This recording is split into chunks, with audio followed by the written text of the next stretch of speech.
And as the title says, we're going to talk about NIST CSF 2.0. That's going to be the context for our conversation today. There have been lots of presentations, webinars, and discussions about changes to NIST CSF 2.0.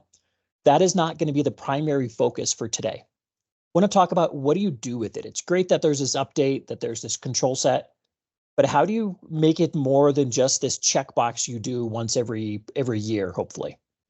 It always reminds me of Joint Commission on the healthcare side. When you get told that an audit is coming, people scramble to clean everything up, do what they're supposed to do, and then once the audit has passed, you go back to doing whatever you were doing before. We want to avoid that situation by weaving the requirements into your daily processes. So our agenda for today, we're going to touch a little bit about what changed with 2.0. Got some mental models I'd like to share. For those who've been on any of the presentations I've done, you've probably seen these multiple times. The things I like to anchor to for cybersecurity.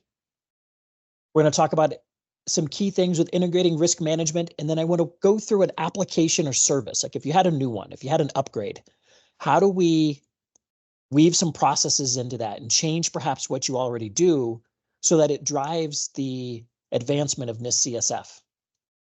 The same thing can apply to CIS.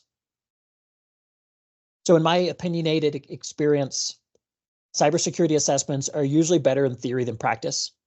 They sound great on paper.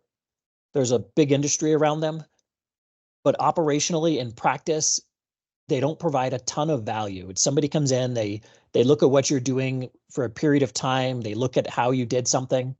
I had one where they came in and said, well, because we found this one instance over the last year out of hundreds where you didn't do what you said in policy, then you fail this particular thing. And that spun up a whole bunch of work that I really didn't need because somebody missed one thing. No, but on paper, they're good. They do serve a purpose. What we want to talk about today is how do you get the end result of an assessment, the validation, the confirmation, as a byproduct of the work that you're already doing?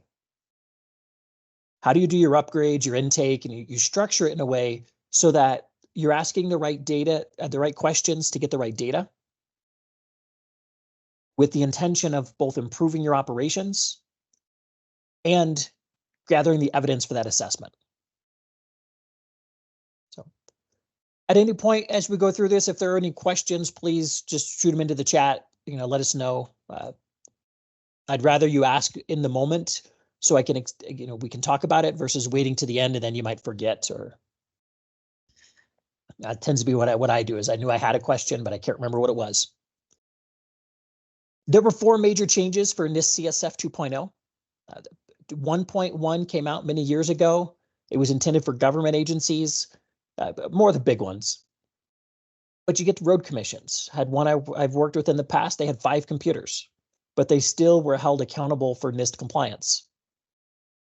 You get some, the way it was written, things have changed. Things of how you handle risks have changed. In this case, for 2.0, one of the big changes was adding in a function specifically for governance called govern. In previous iterations, as well as CIS and others, it's IT-centric. How do we deal with it in IT? With 2.0, the govern function focuses more on how do we integrate this into enterprise risk management, because IT risk is operational risk. There is an explicit focus on helping organizations right size the NIST CSF requirements. For example, there's a small business template that you can start from. There's one for manufacturing, one for supply chain.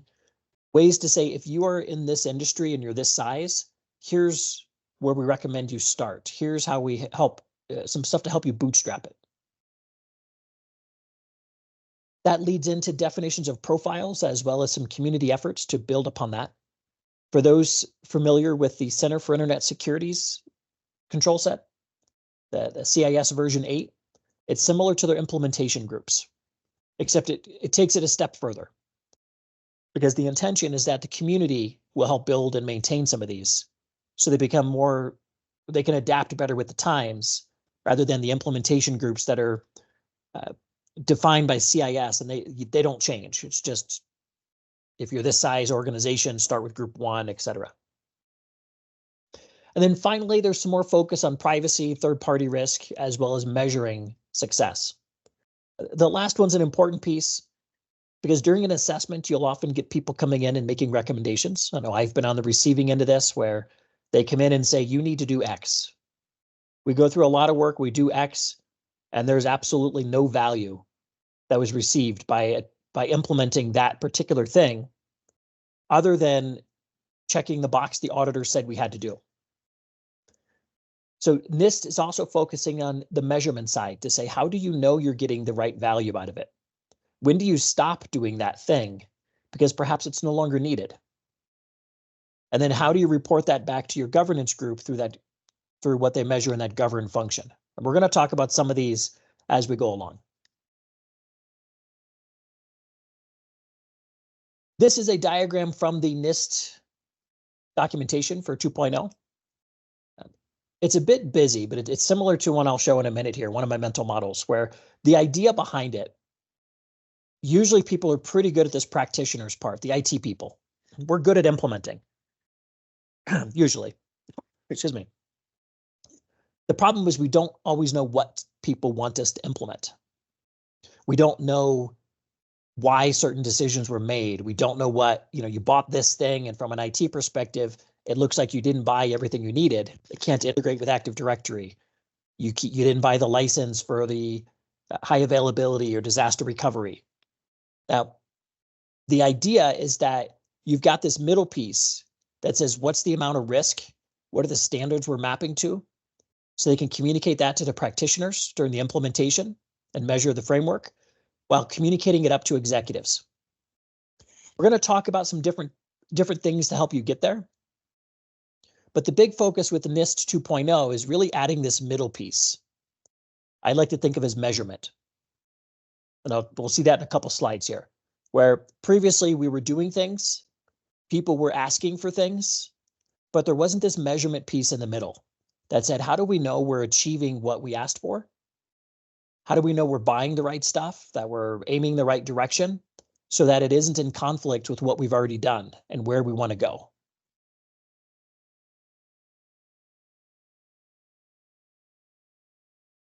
So 2 mental models to go over. Again, these are the frameworks and the way that I think about cybersecurity.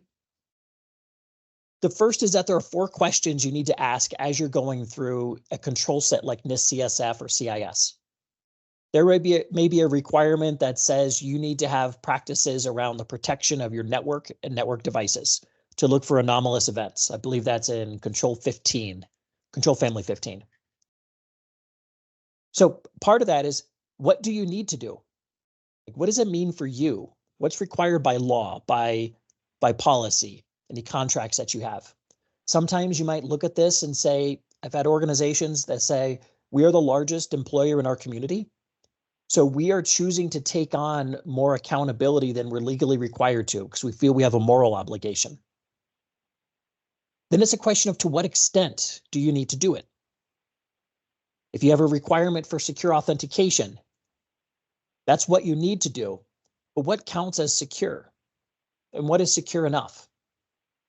I always like to say that it's a continuum. On one end, you've got Fort Knox, and the other, you got a tree fort. And you got very different levels of security, but also different levels of what you're trying to protect. We want to talk about how you know it has been done. Often experience situations where we knew what we needed to do. We figured out to what extent we needed to do it, but as we were implementing it, there would often be systems that we couldn't implement it on. So the projects would drag on.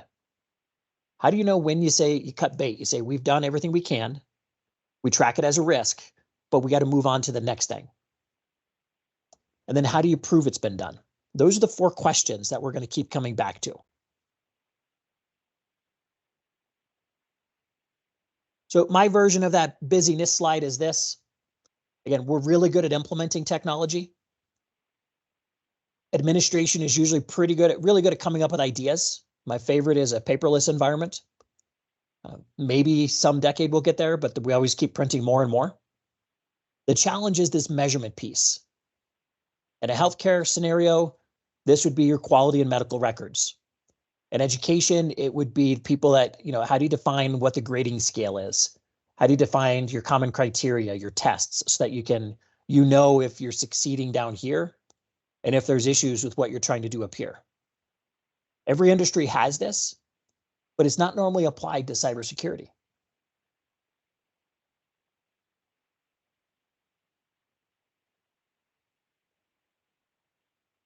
So how do we integrate this? One of the interesting observations for me over the years, been in cybersecurity for 27 years, I think, and made a lot of mistakes, as everybody has. But one of the observations that had occurred to me over the years is that IT and cybersecurity produce a lot of really good data, but we don't share it with anybody. And there were some times where I would go to people and say, I've got this data. Would it be of any use for you? Especially on the contracting side. And they loved having that data because it helped them do their job better. They were more informed. So there's certain operational allies that we're going to talk about how we can work with those people, because they typically have a process that we can leverage to help do our job easier, to help integrate with that or the enterprise risk management. Sometimes it's people we can pass unhappy individuals to say, in the case of finance, I love using the signature authority for risk exception approval. Signature authority is the name usually given to a financial document that's a financial policy that says who can spend how much money. We were talking to Robert earlier, and just to pick on him because he's probably chewing his popcorn. How much money, what kind of contract could he sign? Could he sign a contract for $1 billion? Highly unlikely. Something more realistic, even a couple $1 million, he's probably may not have the authority to sign for that. So why would he be able to accept a risk that could cost that much money to clean up? And by tying it to that, it shifts the conversation away from, I don't want to listen to IT, I don't want to do this thing, to if finance says you're able to accept that level of financial risk, then we'll look at how we can work with it. But it's almost certain that if you exceed that signature authority, that's usually a board level policy. There's usually a lot that you have to do to go beyond that. But it helps shift the narrative away from there's a potential financial impact by not doing this. And that's no different than you signing a contract that has a potential financial impact. So we'll use the financial policy to help determine who we have that conversation with. In the case of contracting and purchasing, I like to track the exceptions that vendors have. They say they do X, or our standards are that we need certain things. It's a mission critical system. Well, if it's mission critical, then is there a requirement that you have 24/7 vendor support rather than Monday through Friday, 8 to 5? For schools, Monday through Friday, 8 to 5 may be good, but for municipalities, for businesses, may not be good. So if you have those exceptions, whether they're accepted at the beginning because it's following the signature authority, or whether it's something that comes out during the deployment, as you capture that information, if you provide it back to the contracting and purchasing people, I've seen some success using that information to get better rates for renewals or get commitments from the vendors during that contracting process to fix those issues, which often goes farther than having IT raise the issue, because then it's like, yeah, we'll get to it, because IT normally doesn't have the authority to enforce the contract.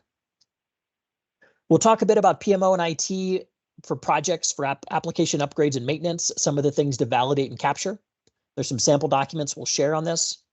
And then for the business leaders, again, I've had some success going to them where they may have budget things they want to do.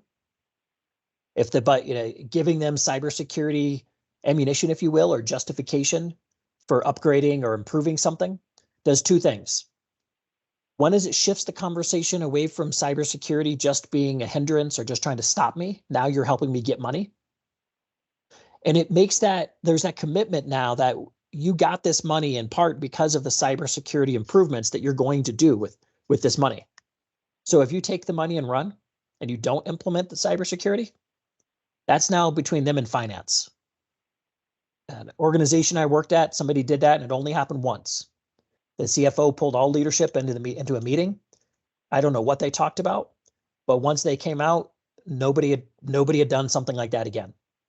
It was like, if you're taking the money to fix cybersecurity, and that's what we're telling the board in the budgeting process, you need to fix the cybersecurity issues. But you've got to build up that relationship. You got to get integrated with what they need and what they're trying to advance. It also requires capturing data as you're going through the process so you can then inject it back into that budgeting process. So the end goal of what we're going to talk about here as we go through these slides is we want to take the processes you're already doing, ensure the requirements are in place so that the data you gather, the data you produce, what you validate during the upgrades, the maintenance, the onboarding, provides the evidence for compliance with whether it's NIST CSF, CIS, CMMC, any of those requirements. That should produce a longitudinal audit record. Then think of like a school record or a medical record from kindergarten through high school, birth to death. We've got the record of all the major things, all the classes, any tests, any medications that allow us to look at the story of how did we get here? Is there a pattern with certain vendors, with certain departments where we know they're always going to be resistant, or there's certain people that always want to be on the leading edge? Where we can take those requirements, we cross-reference them to say, if I have 5 things I'm going to be measured against, can I do the work once and be able to report it out to multiple? And then as I have that data, how can I take that and share it with other people to influence and inform those other processes? I had one organization, they created scorecards by business unit and service line. Initially, it took them several years to iteration to get this. And at the beginning, people didn't care. Like, yeah, whatever. You gave me a C. What ended up happening over time is it became competitive. Like, yes, I only got a C and I don't really care, but this person that I don't like to lose to got a B. So then that leader would come over and say, okay, what do I need to do to get a B+? Because I don't want them to have a better score than me. And it's taking that data and figuring out how do you use it to shift people's behavior without being punitive.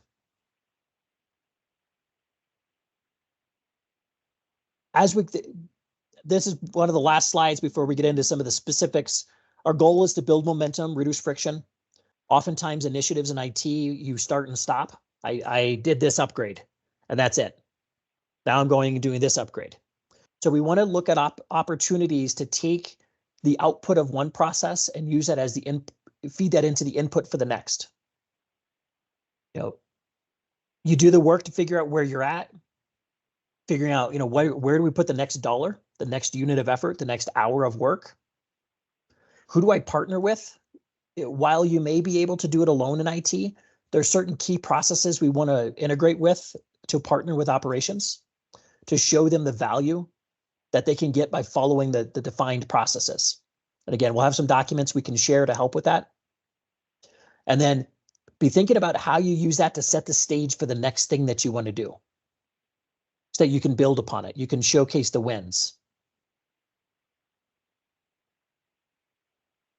So to demonstrate some of these processes, I want to go through the onboarding or an upgrade of an application or new service and talk about some of the different stages that typically are in place, the kind of data we'd look for, and then how we can use that. That data is going to tie back into NIST and some of the control set requirements, the regulatory requirements. But we're going to gather this data as a byproduct of what's already being done rather than having a separate initiative.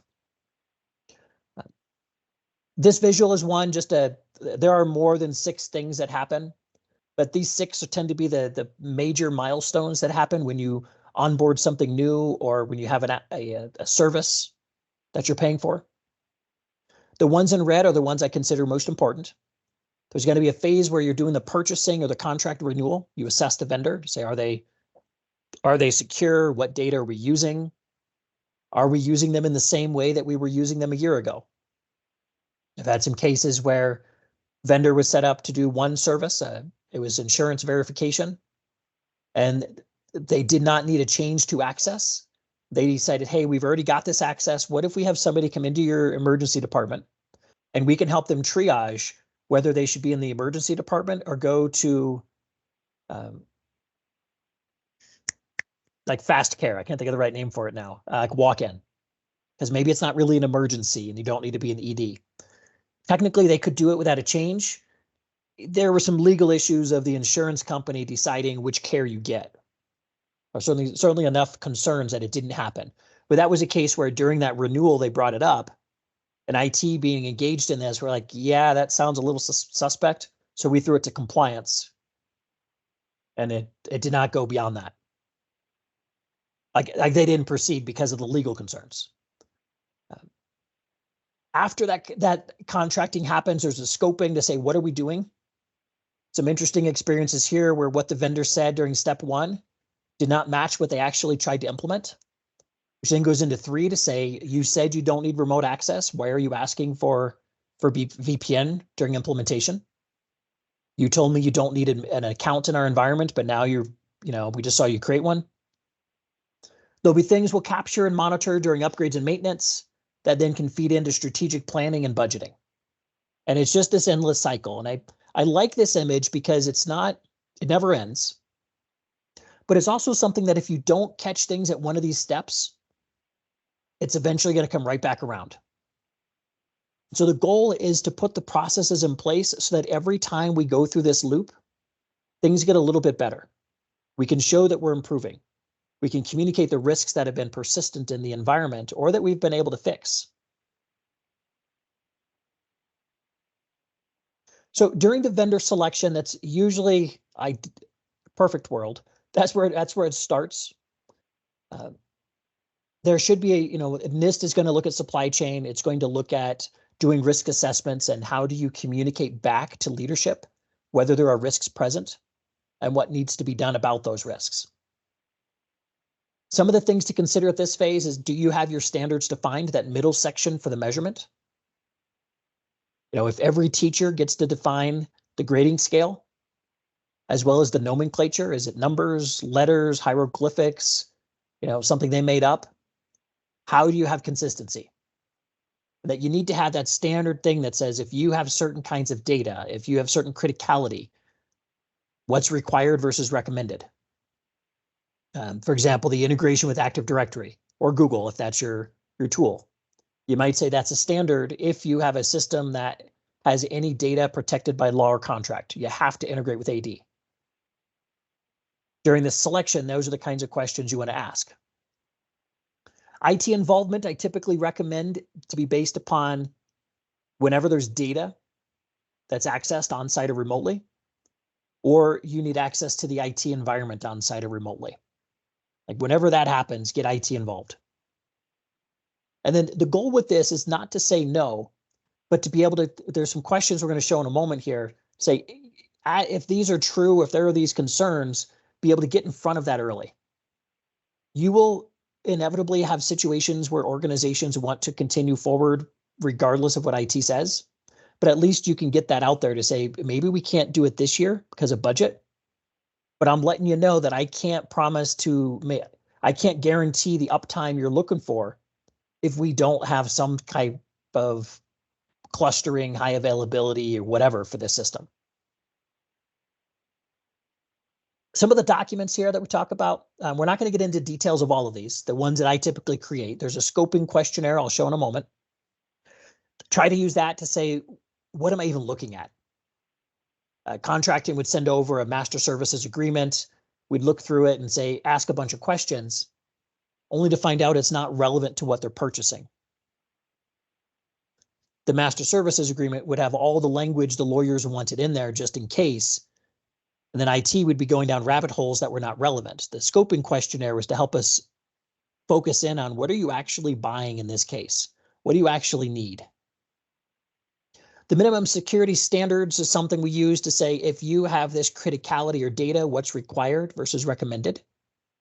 Often would ship that to the vendors to say, here are the standards.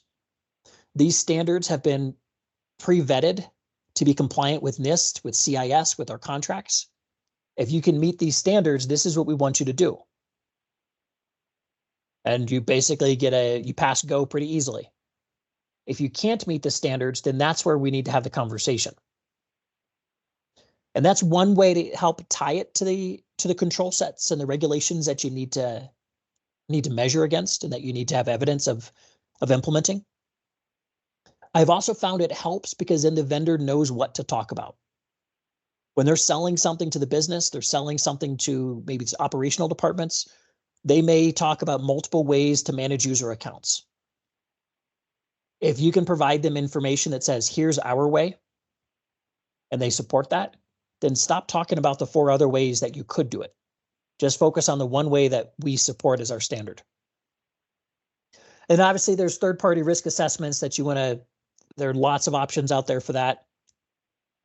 Usually that's something we look at based, in my experience, everybody, you either already have one.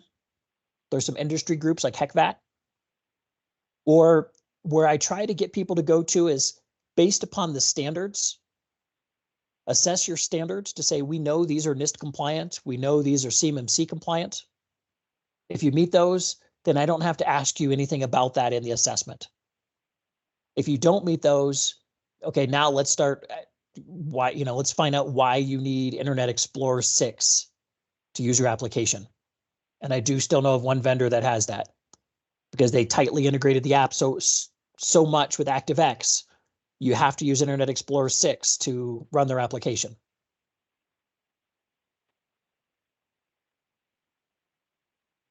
An example of one of the documents here is the scoping questions. I won't go through all of these. This is the entire document.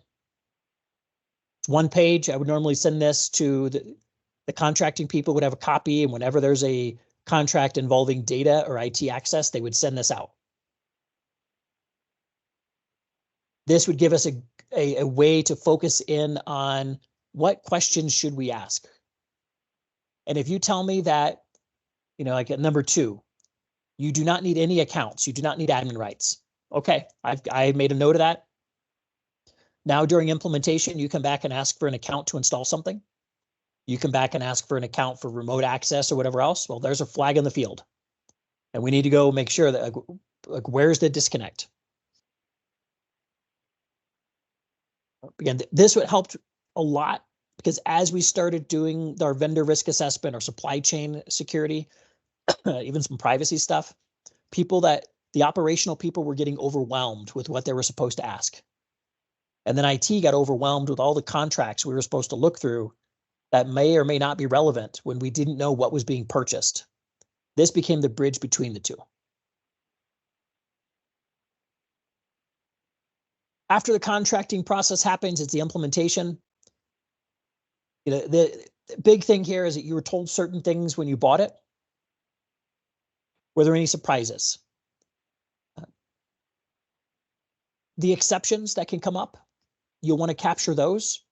Part of the NIST governance and the risk management will be creating a risk register. And oftentimes it's a spreadsheet. For those who use QFrame, there is the capability in QFrame for a risk register. It's a little more involved than what's in the spreadsheet. But there's a spreadsheet template we can share. Really, it's what happened, when was it discovered, the nature of the risk, what are you doing to mitigate it, to monitor and manage it, and who signed off that the risk is acceptable. Are we? So I'm doing a time check real quick here. I'll speed up a little bit. Some of the documents that you'll want to look at for your implementation. When you're implementing, that's the time you want to gather information about business continuity, disaster recovery, incident response. Again, talked about the risk register. That's where you keep track of the things you know that you couldn't fix. Had many organizations where as something comes up, one of the old guards that people have been there for a while, like, yeah, we knew about that. Everybody knows about that. It's been like that for 5 years or 10 years. Had one case they told me it had been like that for over 12. Like, well, good to know. And does it exist somewhere where we can reference it? Had an application took 9 years in the risk register before something finally got fixed. They kept saying this is going to be $30,000 and it's going to take months to fix. There was a security issue they had to fix within 3 hours. And sometimes you'll have things like that where it's like, what you're telling me doesn't match up. but I'll put it in the register, and then the register becomes one of those metrics that you can use to share with governance to say, here's what we know about. Here are the risks that have been out there for multiple years.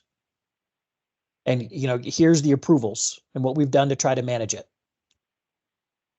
We're going to talk a little bit very briefly about the logs to monitor. I'd like to capture that during implementation. Ask the vendor, what should we be monitoring about this system? Are there any administrative functions or any non-standard things that you as the developer of the application would know about that I may not think to watch, may not think to be looking at? And then application data sheet or system sheet, depending on which day it is, I call it something different, is a document that was created initially to help IT support understand their applications on their team after hours or people that were new. However, we used it to gather some data for things like your incident response, your backup process. How do you call the vendor after hours, and who can call the vendor? Do you have to be on some list? Do you have to be certified? We gathered that information during the implementation and then verified some of it during the upgrades. It's one of those documents we'll share. I have found it to be incredibly useful to start gathering information and for the broader business continuity incident response work, but doing it during the implementation and the upgrades so that when you're ready to do those bigger initiatives, you've already got data to work from. One of the exercises I like to do for audit logs and logging with applications is I'll create basically an org chart. Say, what's the goal for putting the logs? What's the workflow, the operational thing? Is it incident response? Is it application support? What are the sources that I will get logs from? And then what kind of logs? Important piece here is I'm not getting into the specific log types. I'm saying for incident response, I want Windows event logs that are authentication failures. When I implement the system, when I do upgrades, I'll verify, have the log types changed? Did Microsoft change something? I want to make sure I'm capturing the new thing. This can be useful to show both to governance because it's a high enough level that they don't need to geek out. We're not giving them, Windows event log numbers and codes and stuff. It can also be useful to show to an auditor, as well as within your teams, to say, here's the goal we're setting out to achieve. Back to those first questions. What do I need to do? To what extent? You might look at this and say, we're only doing authentication failures, but not successes for the purpose of what we're looking into. I found it to be a lot of use within a team to get everybody in sync, but also when you're showing it to an auditor. So then you don't get into a situation of here's all of the codes and all of the log types for all the different systems. It's something that's more palatable. I also find it useful and tangentially to say, if I have incident response as my workflow, are there applications that are not on here, security tools or others? And if so, why are they not included? If they provide a valuable service, there should be some log that we want to monitor from them.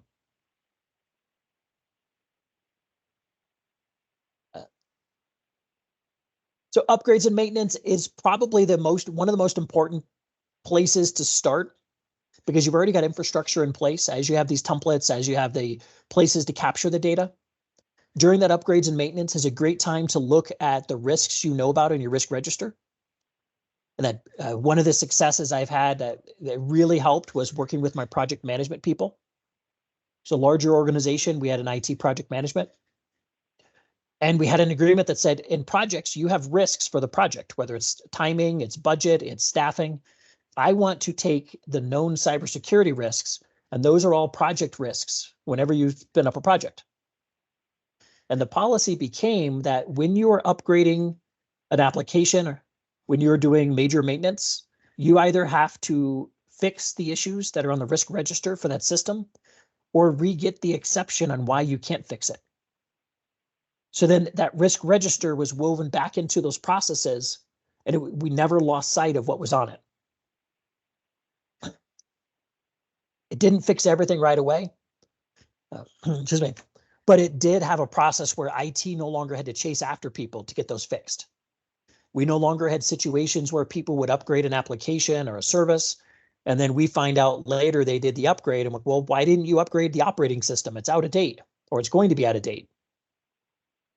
Because they were so focused on the application that they didn't do the operating system, or nobody told them. So this helped change that so that it became an expectation to address those issues. This is also the time to validate your backups. Has anything changed with the upgrade? I had a situation where we lost a lot of data because the backups were backing up the databases based upon previous versions of the application. People verified the backups were still working, but during the upgrades, they never verified that new databases, like new things haven't been created. Like, new things were created that weren't in the backup because they didn't exist in previous versions. So everybody's like, hey, pull it from backup. Well, a lot of the critical data as of this date because it wasn't, the scope wasn't expanded. Similar with alerting. If you have operations you're monitoring, you want to verify during upgrades that nothing is broken. Typically, if you don't see an alert for something once a year, my practice is to have somebody create that scenario. Try to use an account that's not supposed to be used except during an emergency. Try to trigger that event to make sure that you would still see it. Again, some of the documents, risk register and application data sheet, we'll send those over. Two very useful ones, both to say, what do I know about the environment? And then how do I have people gather some of that data as a byproduct of what they should already be doing, rather than trying to get them to stop what they're doing and go do a security initiative.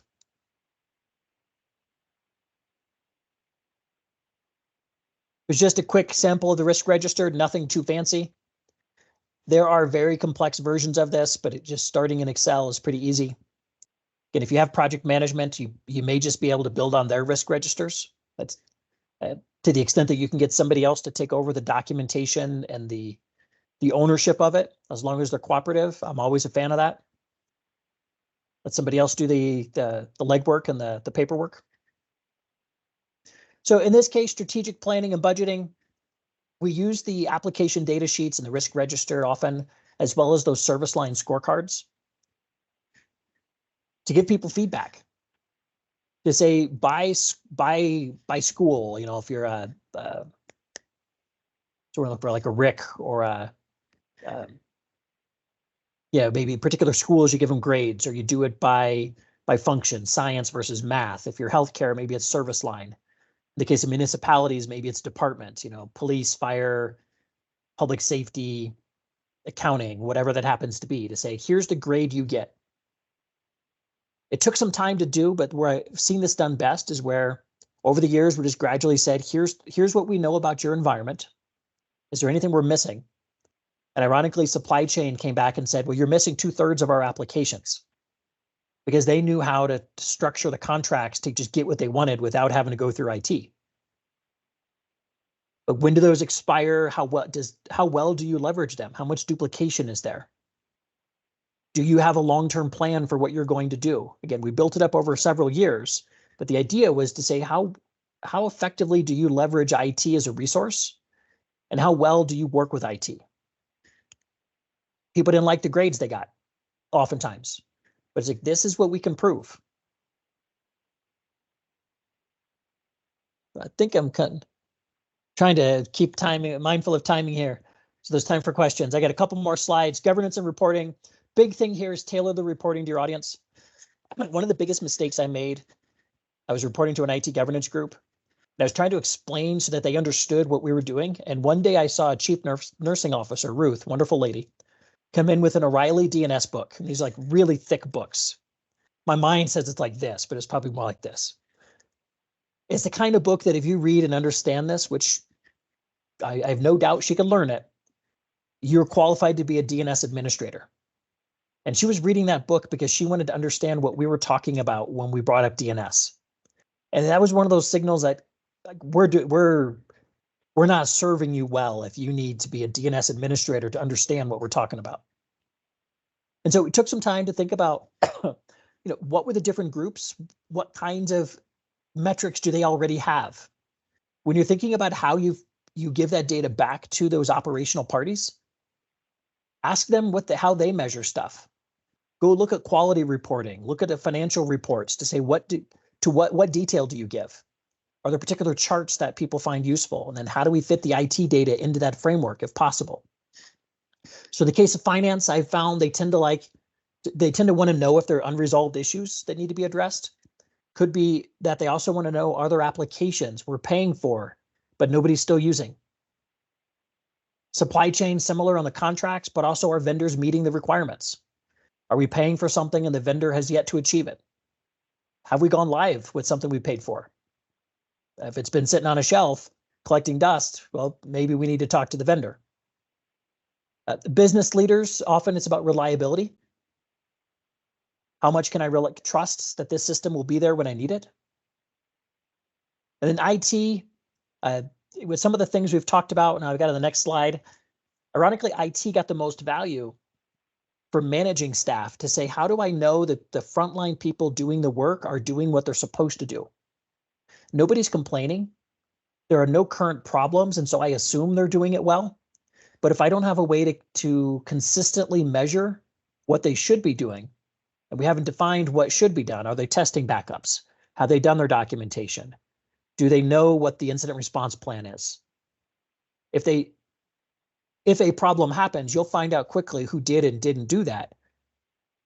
But some of these scorecards and these metrics are good ways to measure that before you get into that situation. A number of you have seen this. It's an Excel file. It's a scorecard I like to use where what we do, we measure compliance with standards to say, once you've proven that you did what you're supposed to do, the points go away. And then there's stuff in there, a spot that says if you have certain types of systems, what's the score? You might have a policy that says mission critical systems need to be green on the scorecard. Well, there's 2 systems that are immediately an issue. So it helps facilitate that conversation of management. And then this one, the larger picture, is what I would use for governance to say, we have this system 1, just arbitrary name, no concerns. But system 5 has a high risk and there's no plan to fix it. So going to governance, like in the case of Ruth, I oftentimes wouldn't even tell her what the problem was. Kind of high level, it's documentation, it's technical. But Ruth, what I need from you is to get the operational owner of system 5 in a room with the right people in IT or cybersecurity to come up with a plan. Once we have a plan and the plan is on track, we manage it through the project management. We manage it through the risk register. If the plan goes off track and we can't fix it, then we'll come back to governance for help in getting it on track or recommitting. And that allowed the people in governance to help without having to become geeks, without having to understand all of the nuance and the interconnected and intricacies of how these systems interrelated and what was going on behind the curtain, like the Wizard of Oz. Are there any questions on any of this? I've thrown a lot at you, and there's going to be some documents we share that will help with this. The key thing, though, is gathering some of that data during those different phases, thinking in advance on what do we want to gather, how do we want to measure this, where do we start? And then I like to use this, again, it's an Excel file for the scorecard. Eventually it'll be in QFrame to say, where are we at? How are we doing? Have we gotten 90% of this standard implemented, but there's 2 systems that keep creating issues? Well, what do we do with those? Is that a contract thing? Is that a project management thing?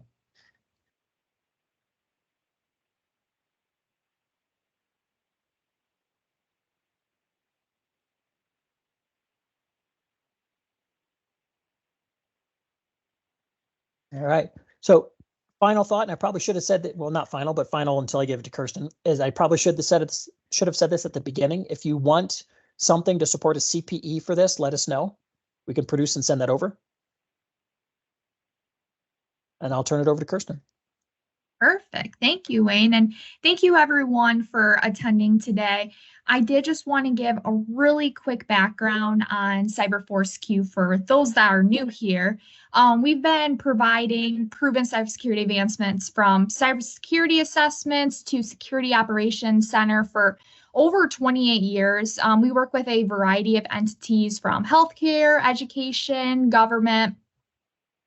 And then I want to also, on this slide, you'll see some of the purchasing programs that we're a pre-qualified vendor for. So one of them is through the state of Michigan MyDeal program. This consists of cybersecurity assessments and advisory sessions. And then we're part of the WSIPSI Washington State Purchasing Program. There's a few RFPs listed there. And then we have the Massachusetts ITS 78 contract. And then lastly, the Buy Board National Purchasing Cooperative. So quite a bit of info there. I will be sending out this presentation stack for everyone to review this and bring it back to their team if they like. Thank you, Wayne, and thank you everyone for joining.